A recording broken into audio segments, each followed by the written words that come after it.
is the book that taught me the twisted joys of hate reading. Now they're my enemies. This is so worth all the hype. Like, I'm mad at myself that I didn't read this sooner. I've decided we're just gonna take a little hot girl road trip to Barnes & Noble. I was rolling my eyes the entire ending. I'm shook. It was so everything. Not the best. Not the worst. Not the worst. I feel tricked. Like this was not enemies to lovers. They're like, this planet only has room for one 20-something pretty boy sex symbol.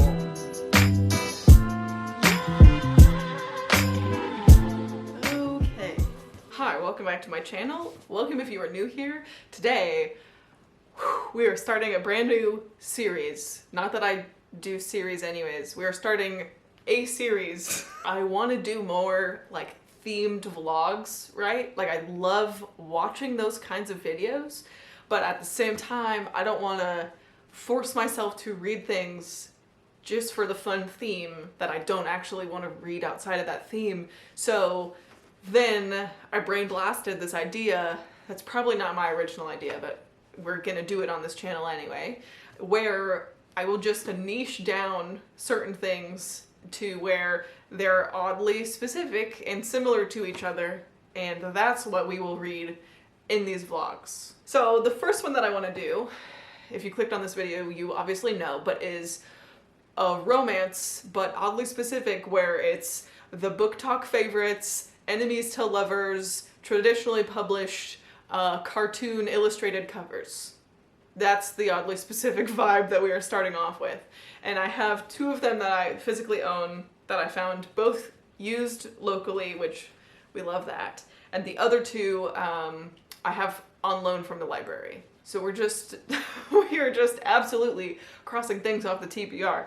And let me tell you, I'm in my romance era right now, you guys. I cannot get enough of silly little romance. I'm having so much fun reading romance right now. And even though I have probably 10 like oddly specific ideas that I've already come up with like the books and everything to read, I wanted to start with this one because I just want to read more romance. And so that is what we are doing. And the enemies to lovers booktok favorite illustrated covers, I would be so silly not to read The Hating Game and Red, White, Royal Blue, and the other ones that I don't own but that I will obviously be reading because, hello, is Get a Life, Chloe Brown, and It Happened One Summer. Because when it came to mind of like, oh, if I do enemies to lovers booktok favorites, 1, 2, 3, 4, didn't have to think more than 10 seconds about it. So my hope with this project is that it's kind of taste test vibes, but like truly vibes of, is this an oddly specific energy, vibe, genre niche that I like or no? Or are there exceptions? Do I sometimes like it? Do I not? We're gonna talk about it. And since this is the first one of these and I plan to do a bunch of them, we'll probably figure out how the organization and the flow is gonna go along the way. But this is the guinea pig round, okay? So you're just gonna have to bear with me a little bit. But I am excited to be vlogging again. I have started and stopped a handful of vlogs this year. I don't think I've really vlogged at all this year, maybe 1 or 2. I did a NetGalley vlog that might be the only one this year, and I really do want to get back into it. And I'm feeling really jazzed and excited about this idea. I'm excited to get a bunch out of the way from my physical owned TBR, and I think we're just gonna be, you know, tackling birds with multiple stones. Tackling multiple birds with few stones. I don't know. I don't know. We'll move on. The Hating Game, where it's a enemies to lovers office romance, and they hate each other. We have Red, White, Royal Blue, which is like political royalty, enemies to lovers, rivals to lovers vibes. Then Chloe Brown, I think, is like, everyone talks about Chloe Brown as like the enemies to lovers, right? Like I've heard it's so juicy, it's so spicy, like the chemistry, the tension. But I think he's like lives in her building. Maybe it's like neighbors to lovers or something. Neighbors to lovers. Bad neighbors, like rival neighbors. And then we have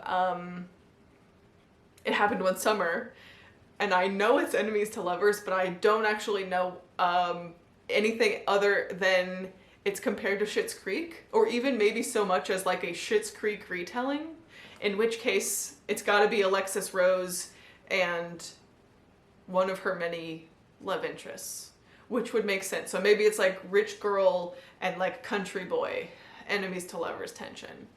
That's my prediction. So that's what we're doing. Welcome to the party. And I think I'm gonna kick things off with the hating game, because I'm jonesing. I need it, and then I probably want to watch the movie too. So that may or may not be in this vlog also, but anyways, grab yourself a little beverage. Hope you have a good time. Okay, bye. Cheers. For context, this is right after Read or Dare, when I was dared to flip most of my books around and then also dared to film with them like that. And I, the other day, finished The Hating Game.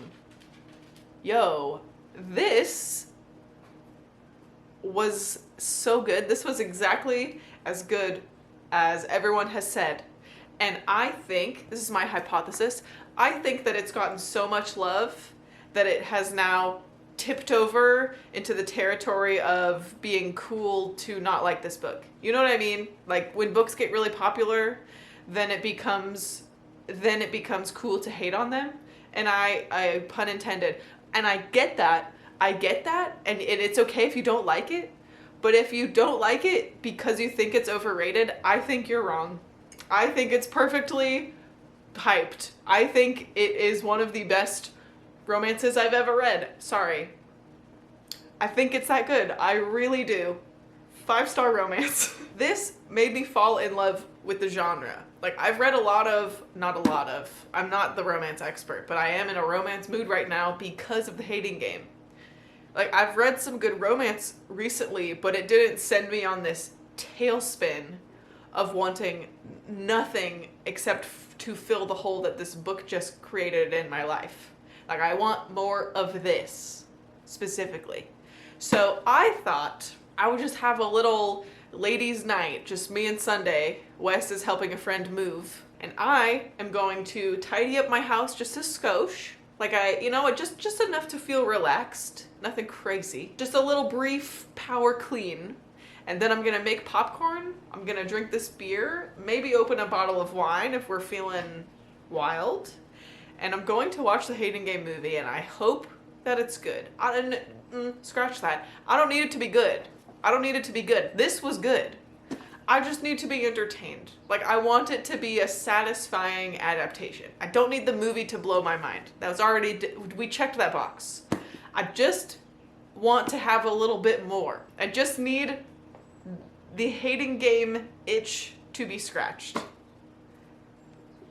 I can't explain it. I loved it. I loved the characters. I loved the company. I loved the rivalry. I loved the office vibes, both of their backstories, the emotional layers, the humor, but it never felt cheesy, because I also just read another book hoping it would give me similar vibes to this that was awful and horrible and was so cheesy and made me want to vomit. So we'll talk about that eventually, but right now I'm not going to ruin this moment. Anyways, cleaning my house, engaging in adult beverages, and watching a rom-com. That's it. Welcome aboard.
watched The Hating Game, we laughed, we didn't cry, we had a good time. It was fine.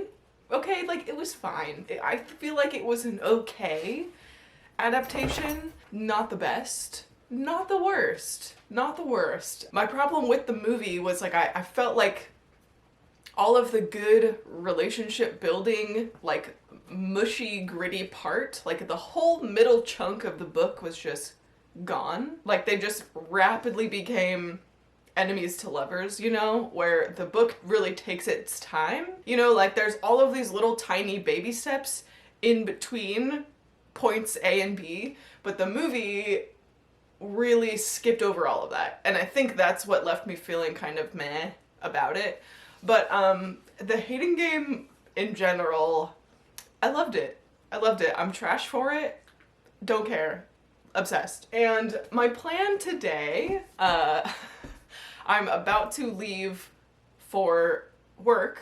I have somehow Humpty Dumpty oopsie daisied my way into picking up a couple shifts at the local used bookstore that I go to all the time.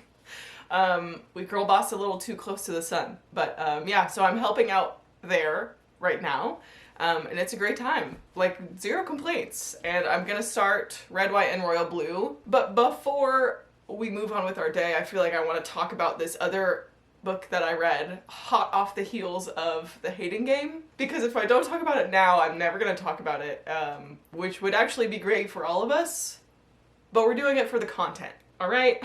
This dumbass book is called To Sir with Love, and it has the cutesy cover. I had just finished The Hating Game and I was desperate, literally just like so thirsty for anything that would give me a similar feeling, like SpongeBob thirsty for water. Like, that's how I was feeling with, like, water, but like enemies to lovers. Like, I just needed something. I need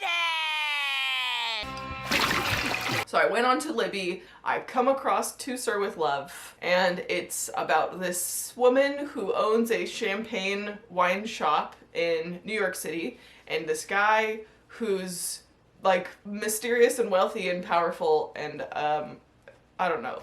That's it. It's very much pitched as a modern day You've Got Mail from the 90s, which is like one of my favorite rom-coms, and that's also how I heard people talk about The Hating Game, that it had similar vibes. So I thought, what could go wrong? What could go wrong?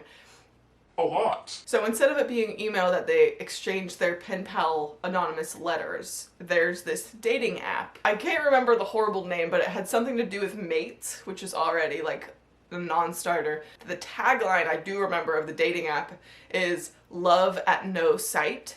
So you just put in all your information and you get matches based on, you know, your interests and your personality. And obviously if you want, you can arrange to meet up and then go on a self-inflicted blind date, I guess.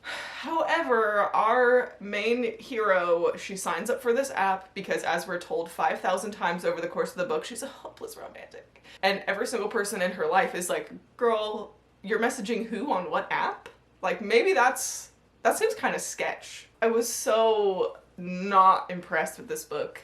The ending, barf. The epilogue, I can't think about it or I actually will vomit. One of the worst, most cringe, most gratuitous epilogues I think I've ever read. Don't read this book. Don't read it. Neither of the characters like went through any kind of growth. They both of the characters just have this like holier than thou, I'm already so self-aware, I know the flaws that I have, I just need the bravery to tackle those flaws. It's like very, very frustrating to read about them being super problematic and toxic to the people around them, and then have them just be like, I know, it's just like so exhausting to be me and I'm trying to be better. Okay, then do it then! If you need a little bit more context on how absolutely cringe I found this book, the reason it's called To Sir with Love is because since it's an anonymous dating site and they don't even know each other's names on the app, they refer to each other, her and this one other suitor that she's obsessed with, they refer to each other as sir and lady, and they sign and address each of their messages to sir from lady, to lady from sir. I think that's about as much as I can take of that book. I don't know why I finished it. I do, actually. This is the book that taught me the twisted joys of hate reading. I knew like a chapter into this that I was not gonna have a good time, and I just could not look away. I just kept reading, and it became weirdly fun. That was way too many minutes of airtime on that stupid book, but oh my god, I forgot the worst part. Or the best, I don't know, depending on your taste. The hating game for a traditionally published book, pretty spicy. Like, it has, you know, it's 2 to 3-ish scenes of a good amount of spice for traditionally published romance. So coming off of that and then going right into To Sir with Love, right into To Sir with Love, stupid title, I'm sorry. There's nothing. It's trying to be Pride and Prejudice with like the yearning and the brush of a hand, you know, on the back of a hand. It doesn't work. There's one big kiss.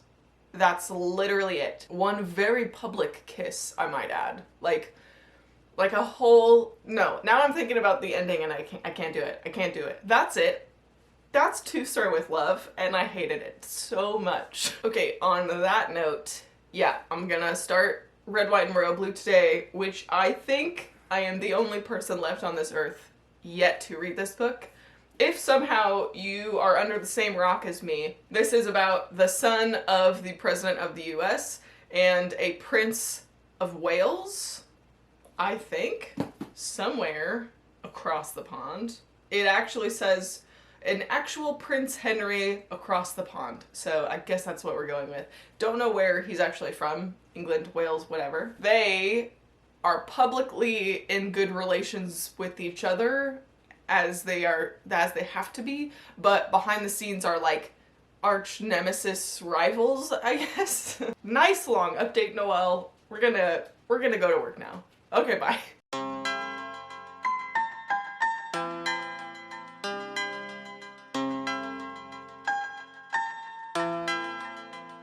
Hi, good, how are you?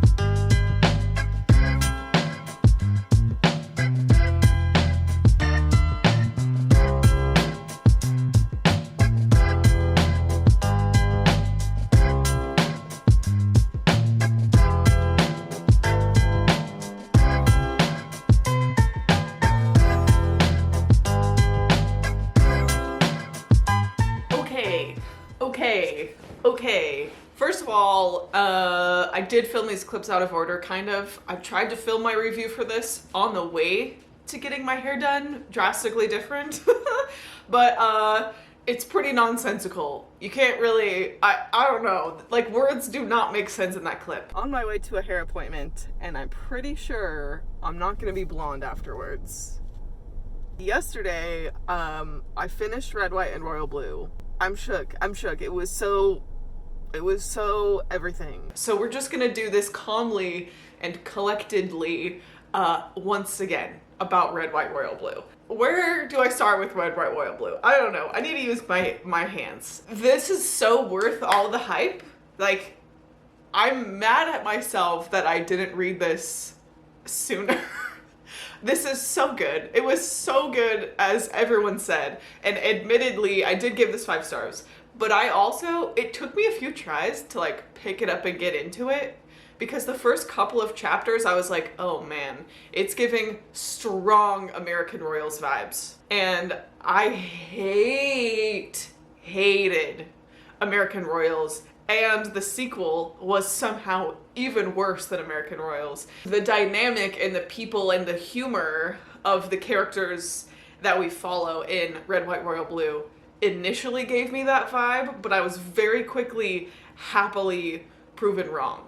So let me just get that out of the way. Similar setup between this and American Royals, could not have been more different execution, and for the better. All of the representation I loved. All of the conversations about politics and identity and the intersection of those two things, I loved it. The characters, the banter, the friendships, the arc of every single character and side character and parent figure, chef's kiss. Like, I loved everything about it, even if there hadn't have been a romance, even if there hadn't have been a romance, even if there hadn't had been, even if there wasn't a romance, which is a bold claim, right? Because the entire book is based on Henry and what's his face?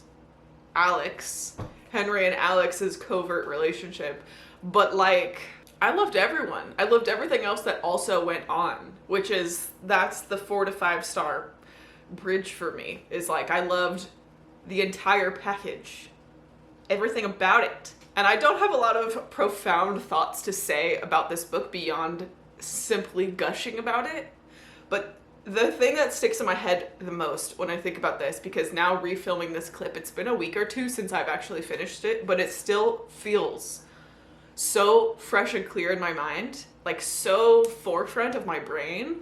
And what is sticking the most is how big the story feels. Maybe that's a weird thing to say for like a rom-com like this, but since they are both such huge worldly public figures, the problems and scandals that happen in their lives in the course of this book are really big fucking problems and scandals that then we get to see them handle very privately and intimately on what goes on in their inner circle and in their emotional lives, and how they struggle to find resolution and to find stability and security in the wake of these many large problems and stressors that they each all have going on. My issue with this being enemies to lovers, right, is that for only a few chapters were they enemies? And really that's not fair, because I know that enemies to lovers is like a grand umbrella trope. But really what this is rivals to lovers. And even then, it's not like anyone actually considers them rivals. It's all made up in their head. They're like, this planet only has room for one 20-something pretty boy sex symbol. So there's this rivalry that they have privately built up, like between them, and primarily only one of them really feels that way, and then only feels that way for a few chapters, like probably less than 50 pages out of this 400-page romance novel. 450-page romance novel. Was it enemies to lovers? No. I don't even feel that that's a hot take. Was it rivals to lovers? Like, barely. And I know we get the explanation, and I know like why they felt that way and what happened. Like, I know, I read it. I don't know. I'm here to read enemies to lovers. Like, the enemies to lovers books.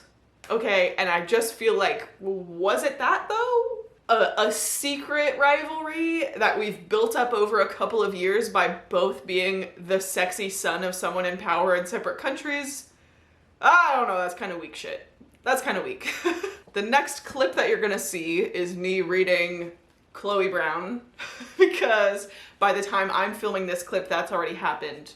But the order that I read them is the order that you're watching this. You know, don't worry about it. I know it's weird, but just hang in there. So right now, you're gonna watch me read and talk about Chloe Brown, and then we will pick back up like after that. So see you in this timeline in like a few minutes.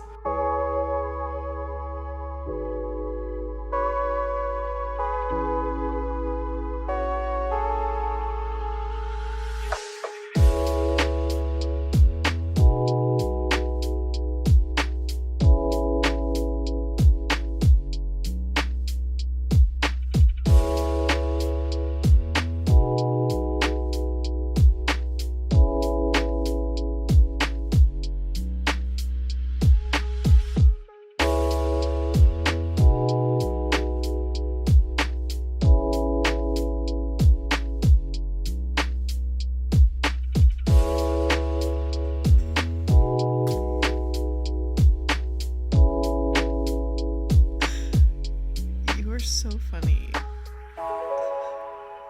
Hello. I have finished Get a Life Chloe Brown, and my feelings are kind of all over the place about this one, but mostly I feel tricked. Like this was not enemies to lovers. This was like a misunderstood mutual disdain at best, and for like a chapter. like one chapter they vaguely dislike each other, but not for any particular reason. It's just like they haven't really exchanged more than a couple words. They haven't really gotten to, it's just like based off of a couple random first impression-y interactions, they are like standoffish and iffy about each other. The fact that this is like lauded everywhere as the spicy enemies to lovers rom-com, I don't know about that. I don't know about that. But I loved the way that the characters were written. I love both of them so deeply. Like I felt like I really got to know both Chloe and Red and their quirks and their histories and their struggles, and Chloe's disability and chronic pain was just like so well done, I thought, and seeing that in the context of her exploring relationships and living her new life after she like moves into her own place out of her family home was so refreshing, truly. The emotions, the relationship, the spice, great. Thoroughly enjoyed. My main issue with this book, I gave this a 4-star, okay? It's not like I'm unhappy with this book. I thought that this would be my favorite of the bunch, actually. And so now I'm feeling a little weird. One, because it didn't actually feel like enemies to lovers next to the other books that I've already read for this vlog. This does not feel like the same trope, but whatever. Also, the whole book takes place over the span of a couple of weeks, and for it to be this huge, impactful, and powerful romance between them, I just don't know if I buy it. Like a 3-week span for all of this to happen, for all of these epiphanies and all of this growth and all of these experiences to happen in like 3 weeks, for two grown-up adult people to like smash together and have both of their lives implode because of this brand new sparkly relationship. I don't know if I buy that. 3 weeks? I don't know. There's like the prologue or the first chapter or whatever happens, and then we get like a 1-month time jump, and then the whole book happens in a couple of weeks, and then we get another time jump in the epilogue. That feels weird. That feels weird. I'm sorry. I don't know if that's like a picky thing, or if people just don't care or don't notice or whatever, but I felt like it was a strange timeline. So that was my missing star on Chloe Brown. Everything else, very much loved. I loved Red. Big, sweetie, softy, sexy, motorcycle riding, oil painting Red. Love him. Can't get enough of him. Chloe, with her confidence and attitude and like her skills and her humor and her like very biting, sarcastic wit, obsessed. And I love their chemistry, love them together, and I'm happy that I finally read Talia Hibbert, because the little splashes that I got from Danny and Eve in like Chloe Brown's story makes me really eager and excited to read their dedicated novels in the rest of like the Brown Sisters series. So I'll get to those eventually. Now I'm really extra stoked seeing like the character work that she can do. I'm stunned. Too stunned to speak. Very satisfied with this project so far. I'm really having so much fun. And the last final book for the vlog is It Happened One Summer. It Happens One Summer? No, It Happened One Summer. Tessa Bailey, who I've heard is like the spiciest of spicy. The only Tessa Bailey I have read up to this point is the like Christmas novella, Window Shopping. And it was like a fun, cute, like little short novella, like holiday read, but it didn't blow my socks off. And I don't really remember much about it other than like it was grumpy sunshine, but like she was the grumpy and he was the sunshine, and it was like an office thing. That's all I remember from that one. And I know that It Happened One Summer is pitched as like a Schitt's Creek vibe retelling, which is great. That's all I need to know. And just in the last couple of months, I've started to hear very, very opposite reviews. Whereas when this first came out, I only heard people raving. And I know that this is kind of what happens with hype a lot of times, but I'm interested. I'm interested to see where I'll stand. Miss Tessa Bailey, I don't know. But this is supposed to be very strong enemies to lovers energy. But at this point, if they're enemies for 20 pages, I'm gonna lose my mind. If they just vaguely dislike each other, I'm not gonna be pleased. Like, BookTok has lied to me. You dramatic, sweet little divas. Let me read the book, and then we'll talk. We're going on an adventure today because I have been patiently waiting for my ebook of It Happened One Summer to come in, and it has said, let's take a look. I swear to God, the number has gone up. I don't know how that's possible on Libby, but it has said 2 weeks for like the last several weeks. And then this week when I went to check, it said 6 weeks, and now it says 5 weeks. We're just gonna hope and pray that I love this book, because I've decided we're just gonna take a little hot girl road trip to Barnes & Noble. I'm being dramatic, it's only like 20 minutes away. A little trip to Barnes & Noble. We're only gonna buy It Happened One Summer. A little exercise in self-discipline. We're only buying It Happened One Summer. And then we will come back. I have to film another video today. And then we're gonna start reading. That's it. I cannot wait. 5 more weeks just to finish this vlog. Everything else is done, you know? We're only buying that one book. I have a gift card. I think it's 50, but we're gonna pretend like it's 20, you know? Okay, let's go. Sunday.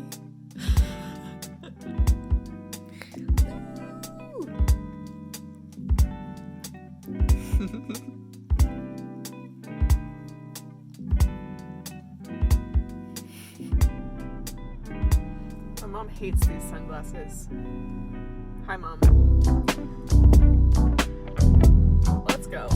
Let's go.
No one was gonna tell me that there's like a random 50% off sale. Fuck. Immediately when I walked in the door, my plan went out the window. I was still really good. The only extra 2 books that I got was Tarana Burke's Unbound, about the founder of the Me Too movement and like her story. I've been wanting this forever. So we got her. We also got Saboteur's All My Rage, which I've been meaning to pick up for actual eons, and finally did it for half off. So I'm not mad about it. It's just that, you know, like, what the hell? How could this happen to me? And of course we got what we came for. I'm so sweaty. I have to turn the car on. That was so typical. So typical. But I only spent $40 for all 3 of these books, 2 of which are brand new hardcovers. So we count that as a win. And it went on my gift card, which was $50. So that was very lucky. Okay, as I said, god damn it, I bought 3 books. It's fine. It was a sweet bargain, and we love that. I just stood here for like almost 2 hours filming my anticipated releases video that should be up by now. So please go appreciate it. I'm sweaty. I can't wait to pour a glass of wine, and I'm gonna go edit that video, and then we're gonna read It Happened One Summer. Okay, bye. Please excuse everything. I'm 56 pages in. It's like almost 2 in the morning. I don't know. It's like, this is what happens when Wes is out of town. It's like, I just completely ruin my routine for no reason. 50 pages in. I don't like either of them, but like, I'm not supposed to. Like, they're both very annoying people and they both really suck. And I have faith that they're going to be actual enemies, at least for a little while. You know, there's already the tension. Like, you know, he's already looking at her ass and she's already doing the eyes.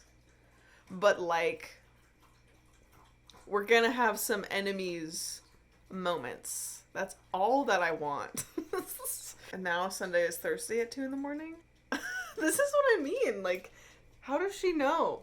How do you know? It's like, I talk to myself all the time, just without the camera. So how do you know that it's a camera and not just me talking to myself? So I'm still up. Almost 100 pages in. This is what I'm talking about. Thank you. As you were. Almost 100 pages and they still hate each other. So that's that's a pretty good track record. Like, that might have the hating game beat, honestly. I don't remember when they moved on from hating each other to like cautious allies, you know? But I have reached the first absolutely ridiculous moment. Like, I do not like either of them. Like, both of them suck so much. And there's this scene where she is trying to get him to eat a pot pie. It's like very bizarre circumstances. And she says, "Try the pot pie. I dare you. I won't like it." So, I don't try things. If I make the decision to eat the pie, I have to eat the whole thing. I don't just go around sampling shit and moving on. That's indecisive. Like, that is the most psychotic shit I've ever heard. Like, what? I'm going to bed. Okay, it's the next day, Saturday, and I haven't read any more today. I've been doing like YouTube stuff and running around. I just taught a private lesson. Like, it's fine. I just got home from the grocery store, and I need you to know that Libby just told me that my library hold is available. Yesterday it said 5 weeks, but I own it now. It's fine. 150 pages, and they're very obviously not enemies anymore. They're not like together, but it's like there was a very distinct moment where they don't hate each other. So as far as this vlog goes, I feel like that is the record. I don't know. I'm like satisfied with that. Like, maybe a third of the way through the book is the shift. That's better than a chapter, you know? Like, like, I think that was Chloe Brown, where it was instant based on like a quick misunderstanding. I'm learning that maybe this isn't my favorite trope if it's not in like fantasy where we can really see them being enemies and having this almost like a slow burn from enemies to grappling with the things they did to each other. You know what I mean? In like fantasy where there's a lot of time and high stakes to explore those dynamics. But in contemporary romance, that might just not be my favorite. Or it might just piss me off, you know? This is the thing. I keep wanting to update you at like every little annoying line or like little tiny thing. Piper is growing on me. Like I just don't like the way she's written. Like chapter 1 Piper, it feels like she was only written that way to really hook the reader. And the rest of the book is like completely unrecognizable to the actions and decisions she made in the first chapter. And it's, I don't know. I don't like that. The love interest, I do not like. I do not find him remotely sexy, remotely interesting. He's like the embodiment of toxic masculinity. So we'll see. You know, I have 200 pages left for it to change my mind. That's where we're at. And I'm going to try not to keep doing this for the last 200 pages because we have already been here forever. I finished it. Drum roll, please. I hated it. 1 star. And honestly, it was going for a 2-star. Like I was not liking it, but it was like, it was fine. But the ending, this is like one of the worst endings I've ever read. And I read To Sir With Love in this vlog. Like the last 50 pages was so bad that I took off the last star. God, I have so many thoughts. We're just gonna rant for a second, okay? First of all, neither of the characters I ended up liking really at all. Neither of them really change. They keep talking in the book about all of the sacrifices they're making for each other, but really all that is in Brandon's case, Brandon? I don't remember. Brendan. He is like, oh, she's making me give up my routines. Which like, okay, you're in your 30s. Like, I know that we all get old and have routines in our 30s, but I'm sorry. Entering a relationship, you're not an old man. Like, and it's not special that you enter a relationship and all of your routines change. Like, we don't need to be dramatic about that. 2, Piper, what she gives up is from living in LA, her like dazzling party life, to now living in this like small fishing town. Like that is the only change that is made to her life. And also, rich stepdaddy has cut her off. So granted, those are 2 really big changes in her life, but has nothing to do with their relationship. And Brendan keeps talking as if those things are changing because of him. He's like, oh, I've asked so much of her. She's sacrificing so much for me. No, you idiot. She's already there. And you happen to be there. And it's only been 5 weeks, like a month, that the whole book takes place over. And this is what I didn't like about Chloe Brown, but turned up to 5,000. Like, this relationship goes so far, so off the rails in the span of a month for 2 grown-ass adults. Do I need to spoil this? I'm gonna talk about spoilers for a second. I'll put a timestamp that you could skip to if you don't want to hear me talk about spoilers. I just need to get it off my chest. The entire miscommunication trope at the end, like the fact that he walked out of their bedroom in the first place. Like, he's a grown man. They say it 5 million times in the course of the book. Oh, he's the first man I've dated. He's like independent. He takes care of himself. He's such a man's man. And then they have one teensy tiny baby argument about something very, very reasonable in their first few weeks of dating, when her stepdad calls to be like, so your grand opening at the bar, that's still happening, right? And Brendan is like, oh, you left open the loophole? He's still coming? Fucking, yeah. 1, she's only supposed to be there for a few months. 2, she just met you. 3, it's her father figure. And even if she did decide she wanted to stay in this town, she would want him to come and see her accomplishments anyway. 4, like, she doesn't owe you anything, you big oaf. So he gets so mad at her. It's like, I'm leaving. I'm sleeping on the boat. She begs him. She's like, don't do this. Like, just trust me. Like, just have faith in me. Like, why are you being like this? And he's like, if you come to see me tomorrow, because they're leaving on a fishing trip, if you are at the docks tomorrow, then I'll know that you chose me. And if you're not there, I guess I'll know that you chose LA. Like, what the fuck? This is so melodramatic. Like, I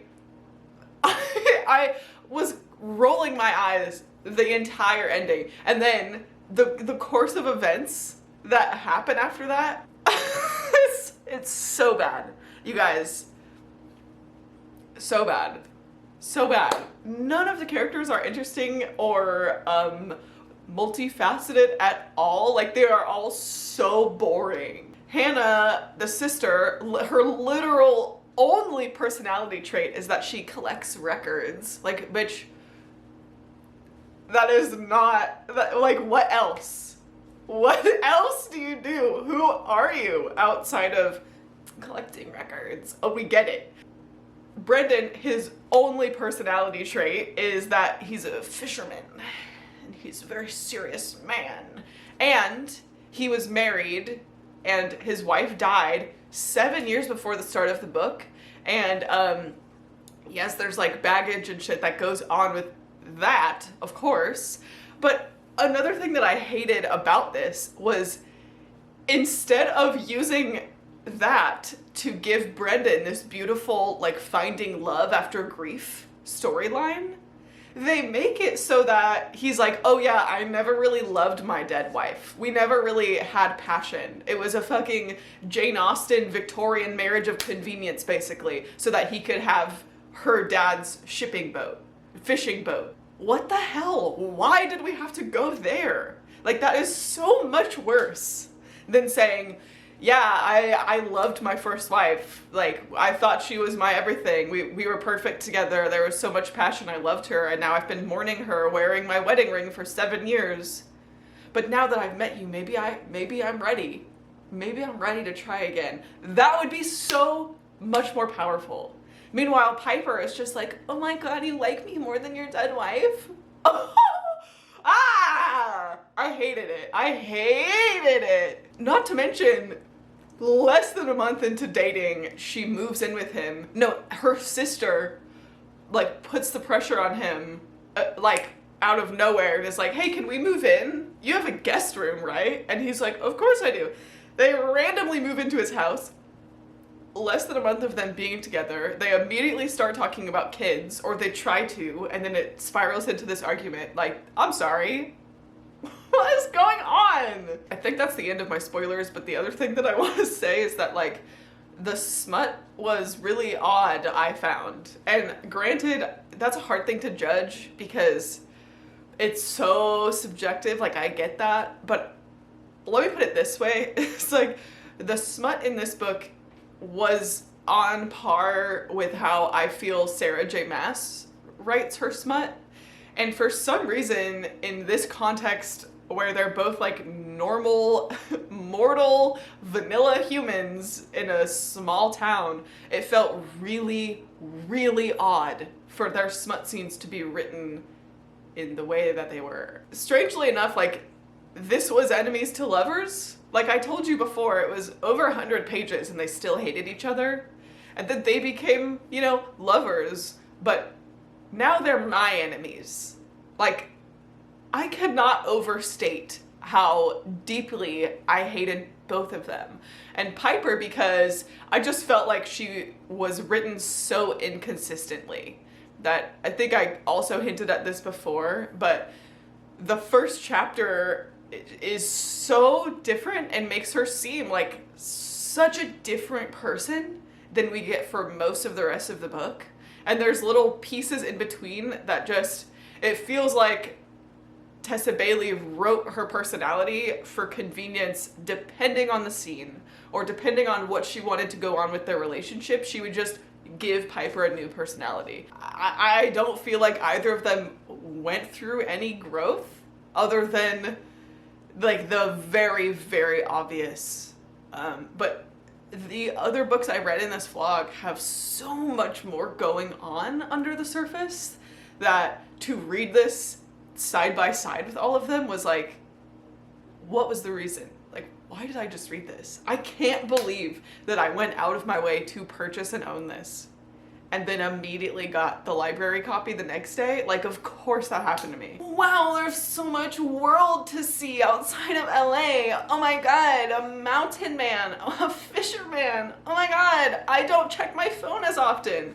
Okay, that's typically what happens when you leave a big city for a small town. It's just a different way of living, a very different environment, but that doesn't need an entire book about it. I don't know. It really got under my skin that everything was treated like such a special, unique situation to these characters where it's like a lot of people go through similar things like this. I think that's about as eloquent as I'm gonna get, so I'm gonna stop it. But safe to say, this was not it for me, unfortunately, and I won't own it for very long.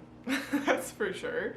So now, let's do a little wrap up, shall we? A little analysis of what we have going on here. Which my purpose with this series is I want to really like examine that one little piece of my taste and what we learn from that analysis examination.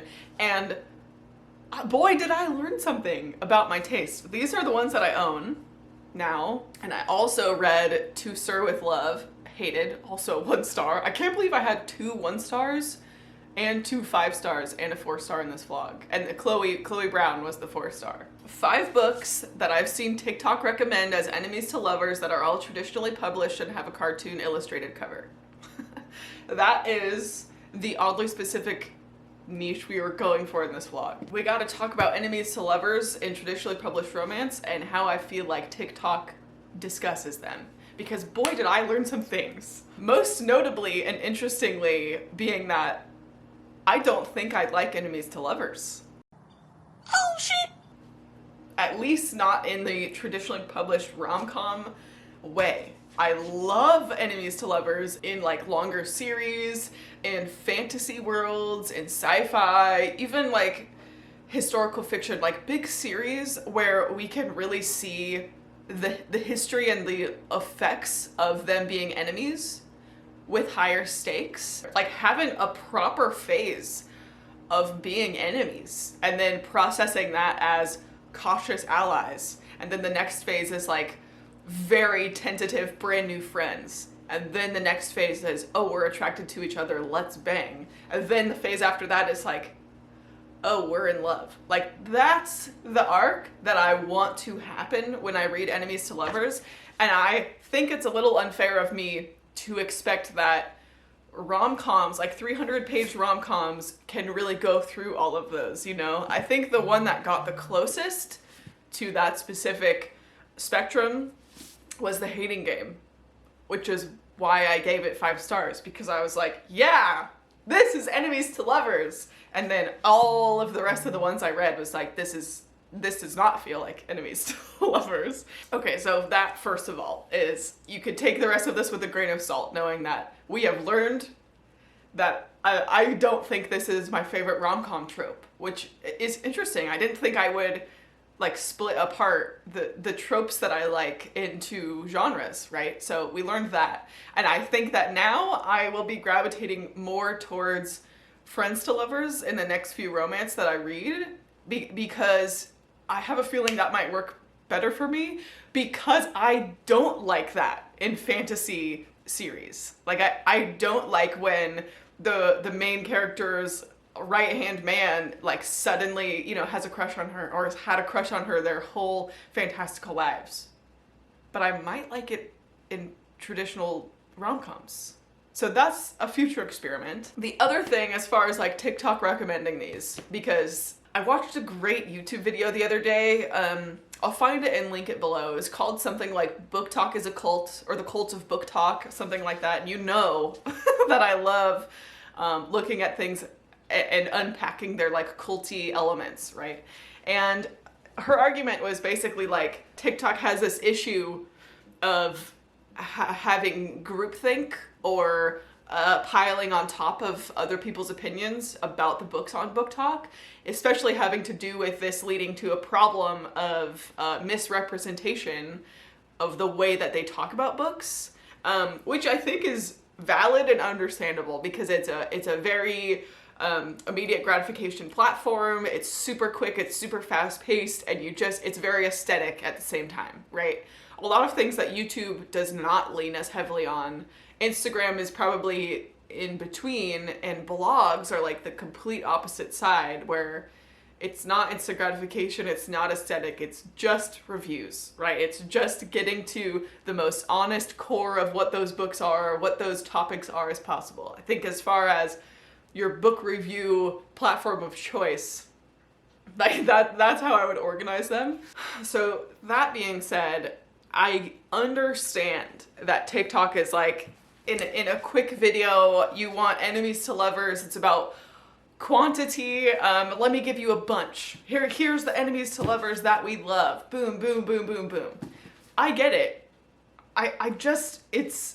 Now I'm hesitant. I'm hesitant to trust those kinds of recommendations on BookTok. I don't know where I really stand with BookTok. I go back and forth all the time, and it's not really fair of me to pass judgment overall, because I need to resurrect my own BookTok account. I think I have like 3 TikToks on there, so I am not the expert that is speaking on BookTok right now. But I do think there is something to be said for BookTok overstating the smuttiness of a book, overstating the tropes just so that they can have like something to fit into a box. Like I don't often see the genre benders or literary fiction books on BookTok, and that could be because of the age demographics.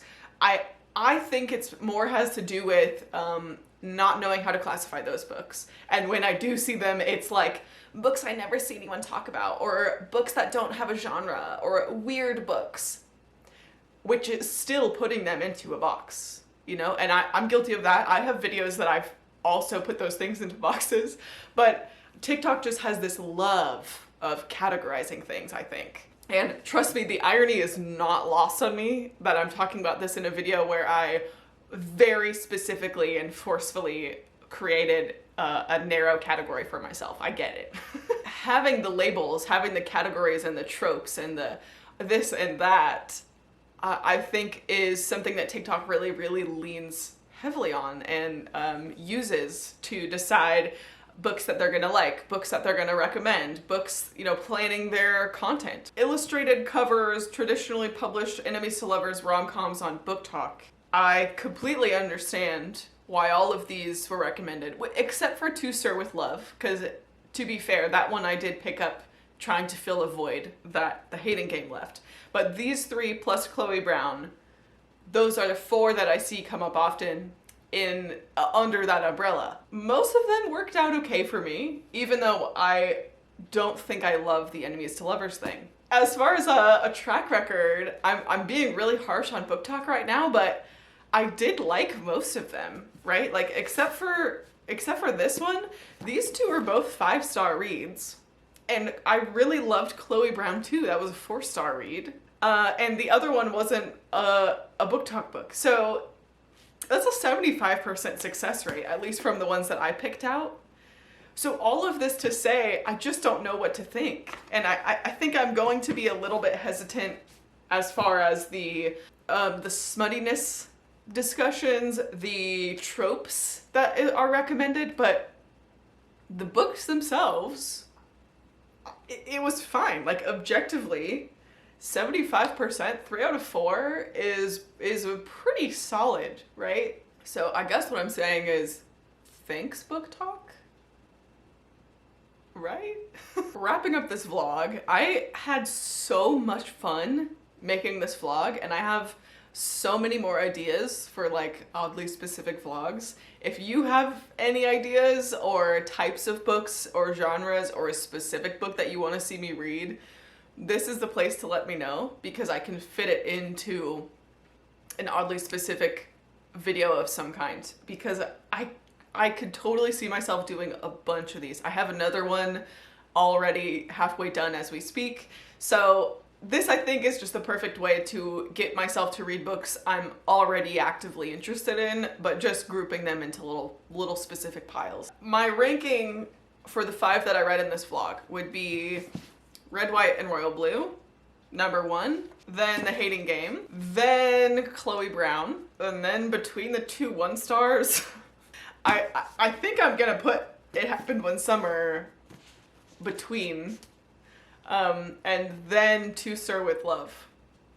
So I guess I liked them better, the TikTok recommendations better than the one I picked for myself. So there's something to be said for that too, I guess. But, you know, a 1-star versus a 1-star are still 1 stars. Thank you so much for watching this video. I hope you enjoyed it. I hope you had as much fun as I did. I truly had a hoot and a half. If you made it to the end, or you want to just leave me an emoji or a comment, leave me the fish emoji from It Happened One Summer. And again, like, if there's anything you want to see or throw at me for future videos, let me know. But I also would love to know any of your thoughts and commentary on the books that I read in this vlog. And if you want to hang out with me elsewhere outside of YouTube, I have a good old time on my Instagram, which is also at Noelle7pages. And don't forget to like this video if you liked it. That really helps me out. And dare I say, subscribe if you had so much fun.